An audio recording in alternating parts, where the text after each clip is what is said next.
አንድ ትልቅ መስሪያ ቤት ላይ የሚሰራ የቤት አስተዳዳሪ ለስራ ይገባል። ሲገባ የድርጅቱ ዋና ኃላፊ ተቆጥቶ ነበር። በዛን ቀን ባህሪው ጥሩ አልነበረም። ልክ ስራ እንደገባ ያንን ግለሰብ ወረፈው፣ በጣም ሰደበው፣ አበሳጨው።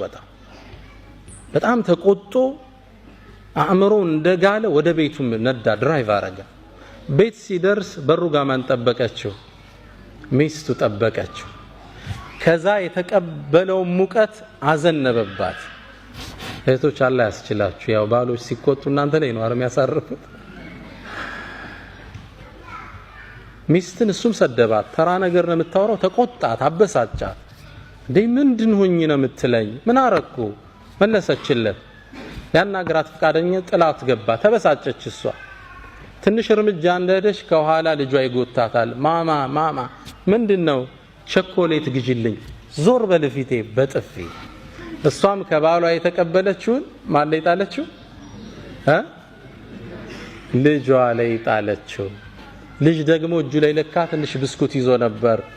ከስር ድመት መጣ፣ አንጋጣ ስጠኝ ትለዋለች። ቤቢ ደግሞ ተበሳጭቶ ነበርና በካልቾ ጥጋ ደረሰ። ድመቷን ማን መታት? ማን ነው የመታት ድመቷን?